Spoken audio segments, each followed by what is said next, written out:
Assalamualaikum warahmatullahi taala wabarakatuh. Bismillahirrahmanirrahim. Alhamdulillahi rabbil alamin. Wassalatu wassalamu ala asyrafil anbiya'i wal mursalin wa ala alihi wa sahbihi ajma'in. Rabbi syrah li sadri wa yassir li amri wahlul 'uqdatam min lisani yafqahu qawli.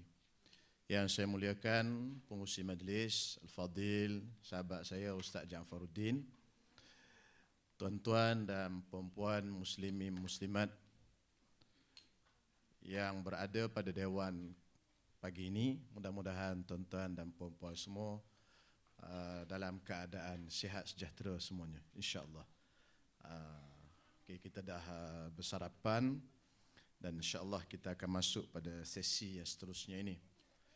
Jadi tuan-tuan dan puan-puan yang dirahmati Allah, sesi kita yang kedua ini adalah yang berkaitan dengan solat ataupun perkara-perkara yang berkaitan dengan perbuatan sembahyang.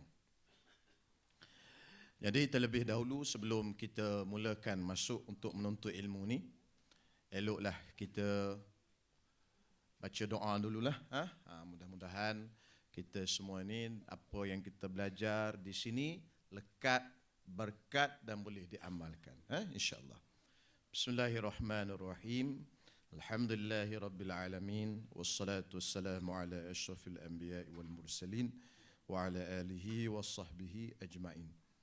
Allahumma akhrijna min zulumatil wahmi wa akrimna bi nuril fahmi waftah alaina bi ma'rifatil ilmi وسهل أخلاقنا بالحلم اللهم اجعلنا من الذين يستمعون القول فيتبعون أحسنه اللهم ربنا انفعنا بما علمتنا ربنا علمنا ما ينفعنا صلى الله على سيدنا محمد وعلى آله وصحبه وسلم والحمد لله رب العالمين. Jadi tuan-tuan dan puan-puan semua, insya-Allah kita akan mulakan perbicaraan kita mengenai solat. Jadi bagi tuan-tuan yang ada nota ini di tangan tuan-tuan semua, tuan-tuan boleh tengoklah. Kita akan mulakan pada muka surat yang berkaitan dengan sembahyang itu di muka surat 9. Bahagian saya bermula dengan muka surat 9.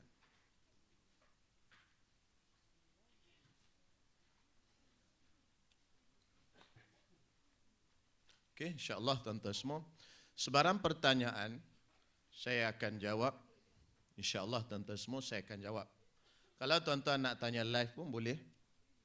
Tetapi kalau nak tanya live, tunggu isyarat daripada saya dululah. Saya akan buka. Ada apa-apa soalan, tuan-tuan boleh bangun dan pergi ke mikrofon. Jadi supaya perjalanan kuliah ataupun kursus kita ini mengikut timing dia. Kalau tuan-tuan tanya takut dia sangkut-sangkut, kan satu rukun je belajar hari ni. Rukun takbiratul ihram dah habis masa.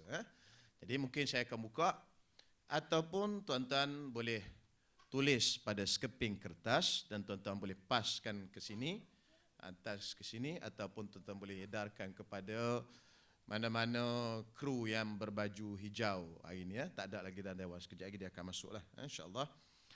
Dan insya-Allah tuan-tuan semua, soalan tuan-tuan semua insya-Allah saya akan jawab. Payah ke senang saya akan jawab. Tapi saya suka soalan yang payah. Pasal soalan yang payah jawapannya senang, wallahu a'lam. Itu je jawapan dia. Jadi kalau soalan senang kena jawab. Baik. Tuan-tuan dan puan-puan yang dirahmati Allah, kita lihat pada muka surat 9. Muka surat 9, pertama-tama sekali kita akan masuk tengok kepada syarat wajib solat. Jadi ini kita ulangi balik apa yang telah kita belajar masa kecil-kecil dulu. Cuma untuk penambahbaikan sahaja, adalah nota-nota penting yang saya letakkan di bawah itu. Syarat wajib solat itu ada 6. Islam, baligh, berakal, sejahtera panca indera, sampai seruan dakwah, suci daripada haid dan nifas. Ini kita telah maklum. Maka huraiannya tidak wajib solat ke atas orang kafir asli. Orang kafir asli ni bukan kata orang asli. Ni kafir yang asal. Bila kata kafir asal, bermakna bukan kafir murtad. Kafir murtad dia wajib sembahyang. Dengan makna dalam tempoh dia murtad, dia kena sembahyang tetapi sembahyang dia tidak sah. Dengan takdir kata Allah Subhanahu Wa Taala berikan taufik dan hidayah kepada dia, dia masuk Islam balik lepas pada murtad itu. Maka sepanjang tempoh dia murtad itu, contoh katalah sebulan atau 2 bulan, na'udzubillah min zalik, maka dia kena qada sembahyang yang pada waktu itu. Kerana apa? Kerana pada waktu itu dia wajib sembahyang walaupun dia telah jadi kafir. Na'udzubillah min zalik. Berbeza tuan-tuan semua, berbeza dengan kafir asli.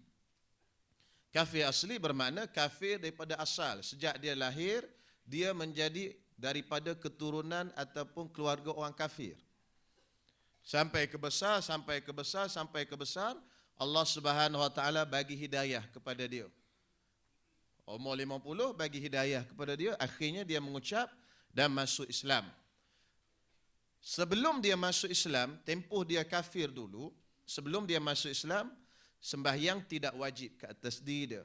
Apabila dia masuk Islam, tidak perlu dia qada sembahyang yang sebelumnya. Itu perbezaan antara kafir asli dengan kafir yang bukan asli. Jadi kena bagi jelas kalimah kafir asli itu. Jadi tidak wajib diqada apabila ia telah masuk Islam. Ini berbeza kafir murtad. Dia wajib qada salat ditinggalkan dalam waktu murtad. Sebagaimana yang saya huraikan tadi. Perkara yang kedua, tidak wajib solat ke atas kanak-kanak, orang gila, orang mabuk dan orang pengsan. Namun wajib diqada jika mabuk dan pengsan berlaku dengan sebab yang disengajakan. Perkara yang kedua, orang-orang yang tidak berakal seperti kanak-kanak, dia tidak sempurna akal dan belum cukup umur. Kanak-kanak ni dia tak cukup umur lagi. Maka dia tak wajib sembahyang. Kalau dia sembahyang, okey, sah sembahyang dia. Cuma sembahyang dia tidak wajib. Dan kita sunat menyuruh anak-anak kita sembahyang seawal mungkin. Apabila dia masuk umur 7 tahun, maka menjadi kewajipan. Sebelum 7, sunat. Tuan-tuan boleh suruh umur 3-4 tahun boleh. Dia baca macam mana pun, ciratal labina an'amta alaihim pun tak apa. Ikut dia lah dia nak baca macam mana. Yang penting dia sembahyang. Sepanjang usia itu. Tetapi apabila dia sudah mencecah umur 7 tahun, maka wajib bagi bapa wali dia, bapa itu suruh anak itu sembahyang. Jadi, kena ingat tuan-tuan semua, kewajipan itu bukan kepada kanak-kanak kerana dia belum mukallaf. Kewajipan itu tertanggung ke atas ibu dan bapa. Bapa lah sebagai wali. Jadi kena suruh anak-anak sembahyang sejak umur 7 tahun. Bila dah capai umur 10 tahun, kalau tak sembahyang juga, harus dirotan. Mesti kita ugut dia dan kita pukul dia. Tapi pukul tu janganlah yang menyakitkan. Sakit, memang pukul sakit semua. Kalau tak sakit tu panggil gosok. Jadi pukul sampai janganlah dia tu menyeksa diri dia. Dibenarkan dalam Islam. Baik. Juga tidak wajib pada orang yang mabuk, orang yang gila dan sebagainya. Melainkan kalau mabuk itu disengajakan, dia wajib. Contoh tuan-tuan semua, kalau dia mabuk, contohlah mabuk macam mana tuan-tuan semua, malam dia makan makanan apa tak tahulah. Mungkin dia tersilap kot, dia makan ubat. Jadi doktor tulis itu 1 sudu. Anak dia pergi tambah kosong kat belakang. Jadi dah jadi 10 sudu. Jadi kerana kita ni taat ke doktor. Kan? Percayalah tanya kat sini. Semua taat. Kalau doktor kata apa, dengar belaka kan. 10. 10 tak tanya apa dah. 10 tuan-tuan semua. Sepatut 1 jadi 10. Mabuk. Mabuk itu tidak disengajakan. Mabuk itu kerana kita tak sengaja. Kita makan benda tu mabuk. Subuh tu mabuk lagi. Mabuk. Sampailah habis subuh, masuk waktu duha pukul 10, barulah sedar mabuk. Maka mabuk yang kita tak sengaja tadi, tak wajib. Sembahyang subuh tadi, tak wajib qada. Tetapi kalau mabuk yang disengajakan, contohlah kita ni, na'udzubillah min zalik lah kan, ada yang jenis minum arak. Arak minum, sembahyang pun minum. Semayang minum pula dah. Dah pening kepala dah kan. Baru sebut arak. Arak minum, semayang pun semayang. Arak minum, qiyamul lail pun qiyamul lail. Ada juga penyakit gitu. Jadi tuan-tuan semua, dia minum arak tapi semayang. Jadi pada waktu dia minum arak, dia mabuk. Contoh mabuk macam tadi, habis subuh. Sampai pukul 8, pukul 9 pagi, dah habis. Adakah wajib dia semayang subuh? Dia wajib semayang subuh. Wajib diqadhakan. Pasal apa? Pasal mabuk itu disengajakan. Mabuk itu disengajakan. Begitu juga dengan gila. Ada gila yang sengaja, ada gila yang tak sengaja. Gila yang sengaja, mungkin dia makan ubat untuk suruh dia jadi gila. Dia dah frust dengan kehidupan dunia ini. Putus cinta ke apa, tak kisahlah kan. Oh kandaku, kaulah jantung hatiku. Tak dapat aku hidup tanpamu. Biarlah aku menjadi gila. Jadi dia pun makan ubat supaya dia jadi gila. Itu gila dengan sengaja. Kemudian gila yang tak sengaja, dia jadi gila tiba-tiba. Cuma ada satu je gila yang wajib semayang, iaitu gila bayang. Gila bayang kena semayang.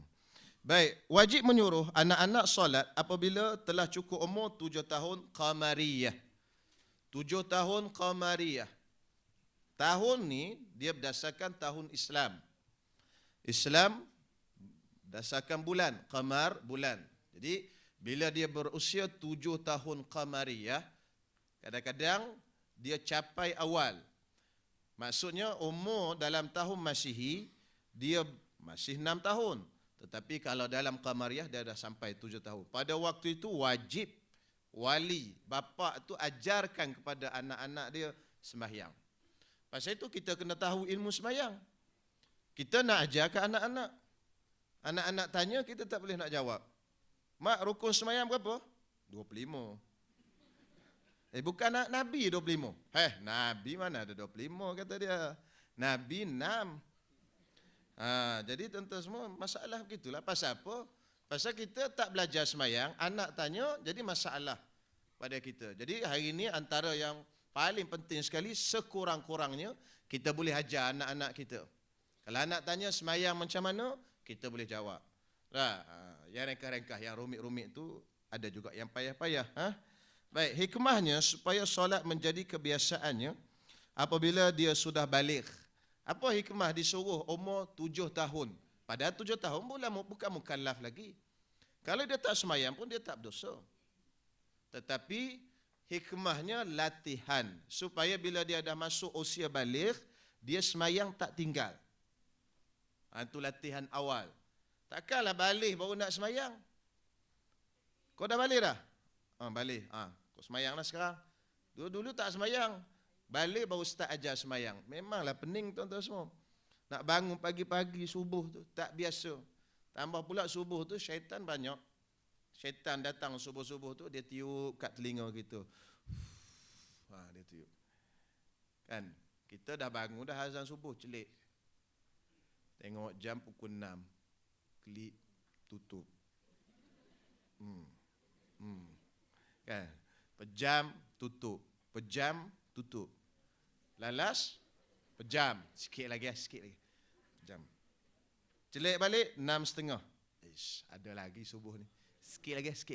Pejam. Celik pukul 9 pagi. Masalah macam itulah. Pasal apa? Pasal kita tak biasa bangun pagi. Tapi kalau hari kerja boleh bangun pula pagi. Masuk lambat panskap merah. Merah 4 kali habis. Merah 5 kali habis.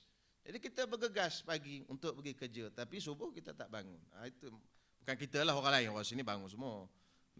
Pasal tu dia datang kursus solat tu. Alhamdulillah. Tengok muka ni, muka bangun subuh semua ni. Tahiyya ke tidak, tak tahu. Baik. Wajib dipukul sekadar untuk mendidik, bukan menyakitkan dan mendera. Itu latihannya. Latihan supaya mereka boleh bangun pagi. Boleh semayang, lekat semayang tu. Jadi tengok orang dulu kan, dia pergi mana-mana pun dia nak semayang. Pasal dia diajar semayang. Jadi kita pun begitulah, ajar anak-anak kita biar lekat. Semacam mana dia lekat. Bila masuk bilik air, gosok gigi, mandi. Masuk bilik air, gosok gigi, mandi. Pasal apa? Pasal daripada kecil lagi, mak ajar masuk bilik air, gosok gigi, mandi. Jadi perempuan dan tuan-tuan sekarang masuk bilik air, gosok gigi, mandi.